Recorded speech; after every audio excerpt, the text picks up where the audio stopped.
Back here, Radio Row, Super Bowl 51 between the Patriots and the Falcons. Our coverage here for the big game in Houston is brought to you by Corona and Corona Light. A very touching story is Vernon Turner. There's going to be a movie coming out, a documentary from the Players Tribune talking about his life story, which is just remarkable. And you've gone through some things that I can't even imagine, and Vernon Turner's kind enough to join us right now. Vernon, thanks for the time, and how are you? Thanks, Zach. Thanks for having me on your show, man. I'm doing great, fantastic.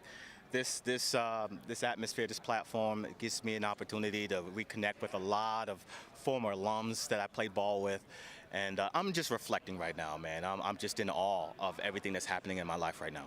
I've read up on your story. I've heard you do interviews. For people that are not familiar with the personal struggles that you had to go through that you can't really describe and it's impossible to relate to, can you just explain your story a little bit? Well, yeah, in a skeletal perspective, I'm the oldest of five. I'm originally from Bedford-Stuyvesant, Brooklyn. My mom was a severe drug addict and prostitute back when we were living in Brooklyn.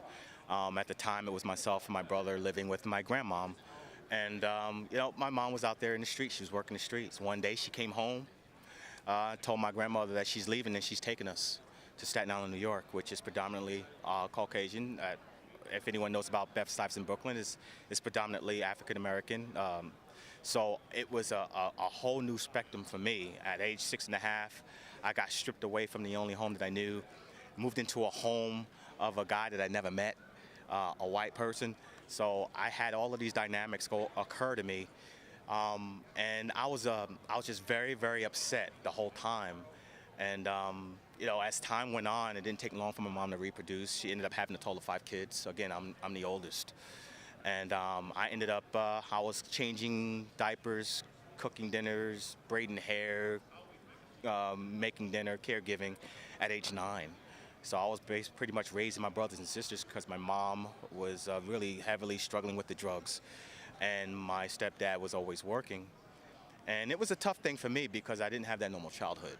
I wasn't able to go out and play all the time like the other kids because I had responsibilities. And my mom was still she was really struggling with these drugs. Now my mom was, she was a track athlete. She was full of life, and then something tragically happened to her that changed her forever. I found this out when I was 11 years old, coming home from school. We had to go to the restroom, rushed home and threw my books down, went and opened the bathroom. My mom's in there shooting drugs, literally the needle in her arm. And I just yelled at her. And I said, "What are you doing?" I said, "Why you keep doing this to yourself?" And she summoned me in that bathroom. And prior to that, my mom used to look at me really cold, really hard and cold sometimes. She would look at me so hard, she didn't realize she was looking at me. And she didn't realize that I was looking at her. It was so hard, I had to turn away, I had to look away. And fast forwarding into that bathroom, she told me, "Look, you're gonna sit here and you're gonna watch me do this because I don't want you to, this stuff is gonna kill me and I never want you to do this." And then she started telling me about this story on when she was 18 years old, walking home from band practice. 2 guys grabbed her, third man up into an apartment building on the top of a roof, a third man waiting, and they brutally attacked her. They raped her, and they were going to throw her off the roof. They heard someone coming, they threw her to the ground, and 2 weeks later she finds out she's pregnant. It's an embarrassing and shameful for me to admit. I am a product of that. And it all made sense to me why she would look at me sometimes, because I was a reminder at times when she looked at me of what happened. And the reason why she took those drugs is to take the pain away. The reason why she prostituted, because she had no more, respect for herself. She had no respect for her body or herself. So she went out and just did what she did. With all the things that my mom did, though, she made sure that all of us were safe. She made sure that all of us had a roof over our head, clothes on our back, food on the table. That's what makes her so amazing. But she was really hard on me. She was really, really hard on me. I needed an outlet. I was always kept my stepfather at a distance, but he introduced me to the game of football at age 10 years old. And the older I got, the more obsessed I got, because when I got on the field, I didn't have any problems. I didn't have to babysit. I didn't have to cook. I didn't have to braid hair and change diapers. So I got obsessed with the game. By the time I hit 15 years old, I was truly obsessed with this game. And my mom knew it. she took football and she used it to keep me in line. Anytime I got out of line, she would take football away from me. And the more she did that, the more I resented her. And at one particular time, she said that I couldn't go to off-season workout program. And it upset me so much, ran to my room, got on my knees. I never did that before until this moment. Got on my knees and I put my hands together and I prayed. And I prayed that she would die. And, 72 hours later, she was gone. She died. And people can say whatever the hell they want to say. But the timing of that, I'll never forgive myself for. I'm living in a hell for the last 30 some odd years. That's probably the reason why I was so compelled to write my book. I'm so compelled now to take this thing to the next level and have the feature film made. So I want to help as many people as I possibly can. I don't want anyone's going through what I'm going through right now, man. I just don't. And I had a friend that unfortunately passed away when I was in college from a heroin overdose. And I know the burden that could have on someone because you think about that person every day. I've also had a few friends that lost their parents, and I just can't even imagine what it would be like to lose a parent as someone that talks to their mom and is fortunate to talk to their mom every day. I want to hug you when you really tell your story because you can touch so many lives and you're here, you're in what seems like to be a good place, and now you're trying to get your story out to make a difference. I know you were a big family man, like you were talking about raising and helping to raise your siblings, but how did you fight on? Because some people would just maybe think that it's the end and what's the point of living? Well, Mark Twain made a quote, and it's amazing. It sticks with me. He says there's the two most important moments in your life, in a person's life. First one is when you're born, and the other one is when you find out why you're born. I always, for the longest time, when I found out how I came into this world, I thought I was trash. It was like, why am I here? No one would have faulted my mom had she aborted or given me up for adoption, but she kept me for a reason, and I didn't know what it was. My mom, just before she died, she would always say, if anything were to ever happen to you, me or your father, you make sure you keep the family together. Well, when she left, and then my freshman year in college, my dad died. I had no one. I had to beg my aunt to move into my home while I was in college from 12 and a half hours away, Jefferson City, Tennessee, from New York.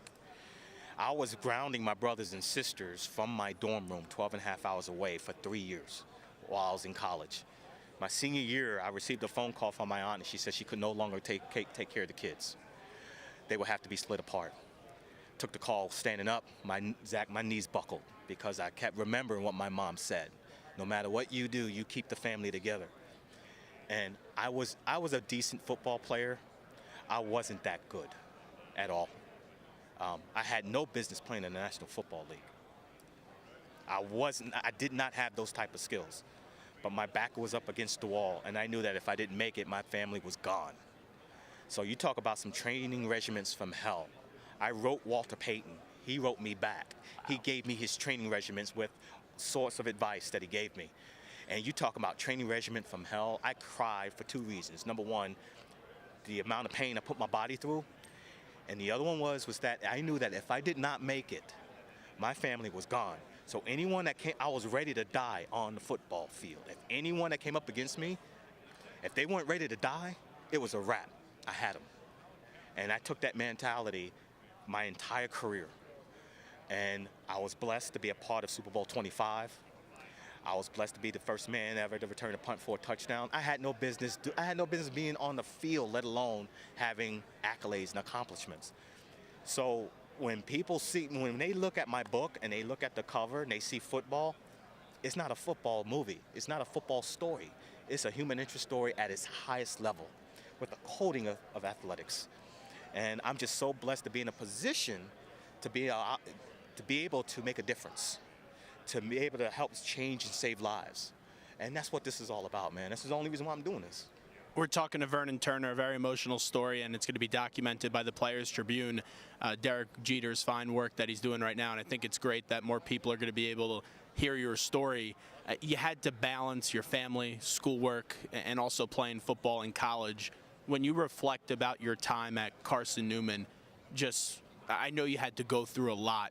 What does that time at Carson Newman mean to you? One man Ken Sparks, head football coach at Carson College for 37 years. And he was the only reason why I went over there. I went to that school. I had no intentions on signing after the tour. The last stop I took was talking to Ken Sparks. And by the time he got done with me, I could not go to any other school to play. And unfortunately, he's battling cancer. He's in the phase to where he's terminal. I got an opportunity to speak to him recently, and he actually spoke to the screenplay writer for me. And he says, V, you know, this story is going to change the world. And he said, I just wish I could be here to see it, but I'm not. And I broke down. And that man is an incredible man, along with my high school football coach, Fred Oliveri, who is, these two men, probably the most instrumental men, in addition to my dad, my stepdad, the three most unbelievable men in my life, made an impact, helped me be the man that I am today. Vernon Turner with us. You've lost so many people, your mom, your stepdad. Like you said, your college coach is unfortunately battling a terrible illness. How tough is it for you to develop relationships with people and try to build a level of trust with just so many people that you love have unfortunately left the world? I got to continue to live my life that every single thing in this world happens for a reason. There's a reason people cross paths. There's a reason why I'm sitting here, I'm talking to you today. I may not know what it is right now, but I'll know eventually. And that's the way I go about my life. And I tell you what, there was a time when I used to take people for granted. But after the way I lost my mom and the way I lost my dad, I never took anyone for granted ever again. I always made sure I made a phone call, I made a text or whatever that lets people know how much I appreciate them. And that's what I do, man. I just make it every effort to make sure they knew that how much they mean to me. And I want to be an ambassador to them. Okay, I want to be an ambassador to my family and the NFL. That was a gift to play in the National Football League. That was a gift. And I want to be the best ambassador I can be overall, you know. How's your family now? We're doing well. We made it through that stretch. I got a sister that lives in Staten Island. I got two brothers that lives in Maine. They're doing well. And unfortunately, I lost my baby sister last year in 2015 to a brain injury. And it's just been tough overall. But, you know, I'm here for a reason. There's a reason why I'm here, and that is to help change and save lives, man. I'm blessed. I really am. Do you have kids? I have three beautiful kids, man, and Tell me a little bit about them. Yeah, one's a criminal psychologist, one's a correctional officer, and one's an ankle biter. Oh wow, yeah. Diverse family to say the least. And they're three fantastic kids. They keep a smile on my face. You know, them alone, they give me just random calls to let me know that they love me and they appreciate me. And that I'm a pretty good dad. You know, I'm a pretty good dad. I wasn't a good dad back in the day, but I think I'm a pretty damn awesome dad now because of all the things that I went through at the end of the day. In a traditional family, and clearly your story is not traditional, there is usually grandparents. Your kids didn't get to grow up with grandparents. When it came that time, how long did it take you to tell them a little bit about your story when they asked, hey, you know, who's your mom, who's your dad? Well, I made the decision, when I made the decision to write my book, I made the decision to self-publish it because I had to do it at my time, I had to do it on my terms. And I knew that there were things going to be in the book that my siblings weren't even aware of. So I had to make sure that I got their buy-in before I went mass release. So after I completed the book, I printed 5 copies. And I sent it to my siblings. And I actually printed 7 copies. I sent it to my siblings, and I sent it to my kids. And I said, I want you guys to read this before I go to print. I want you guys to bless this. And if one of them did not approve, I was not going to print. Every one of them, they had tears in their eyes. They didn't know about a lot of things that we went through, the situation that we were in. They didn't know that they were about to go to foster care. They didn't know all of these things. They didn't know a lot of things with our mom and our dad. So once they realized it, they blessed it. I went to release, and I guess I gained that much more respect, especially with my kids. They respected me more as a man and as a dad overall, even with the mistakes that I made. Before we let you run, and we'll talk about the relationship that you formed with the Players Tribune in just a second, let's say if someone's listening right now that either lost a parent or knows someone that's going through a drug problem, what is the message that you want to relay to them right now? Well, you know, if you got somebody that's out there that they're struggling and they're battling a disease, whether it be alcoholism, whether it be drugs, whatever it may be, you know, just give them that understanding and compassion, give them that unconditional love. You know, there's only but so much you can do for a person, but I can only speak from my experience. Now, I'm talking about me, what I would do, with what my mom went through. I would do anything in the world to get her help. I wish I could rewind that clock, but I can't do that. So the only thing I can do is just give that message to people, you know. Don't condemn them. Don't stereotype them, don't condemn them. It's a disease. They can't help it. Get them the help that they need. Reach out to other people, you know. Put the pride to the side. Help them as much as you can. Because if I could have done that for my mom, I would have done it in a heartbeat. But what I will do moving forward, I'm gonna build a foundation. It's gonna be called Lost Moms. It's gonna help those single parents that are struggling with whatever addiction they may have, whatever abuse they may be going through. I'm gonna give them the support, whether it be counseling, whether it be them completing their education, whether it be housing. I'm gonna provide that platform for them, that foundation, to where then they know that there's people out there that cares, and they're not gonna turn their back on them. So this is not about accolades. My story, my project is not about getting my name out there. It's about helping as many people as I possibly can before I leave this earth, because I feel that I'm living on borrowed time. I don't know how much time I have left, so I live each day like it's my last. That's like I'm on a mission. The working title for my film project is Relentless. That's the title of this film, and it's so fitting because I'm on a mission. I want to leave a global mark before I leave this earth, and that's the only thing that's driving me right now. Well, it's not your fault, Vernon, and I know that my words may not mean a lot in saying that, and you have to live the way that you want to live and think the way that you want to live. But unfortunately, you know, these things, they're just unavoidable, and you had to deal with them. And what you are able to do and the way that you're able to still speak about this, it's very encouraging, and I wish you the best of luck with this. Before we let you run with the Players Tribune, how did this relationship start? Because your story, you're right, it's not to get you famous. You're not doing this just to make it me. I could tell when you speak, you really have a message and you want to help people, and that's what makes your story so special to me. Well, I appreciate that, Zach. That really do mean, it means a lot. You don't never know what people think of you or think of your journey until they actually tell you. So from my heart, I appreciate that, man. In regards to the Players Tribune, it's pretty amazing how that transpired too. A really good friend of mine and representative, name is Steve Civillo. He took a small synopsis of my story and he sent it to Players Tribune. They read it and they were compelled.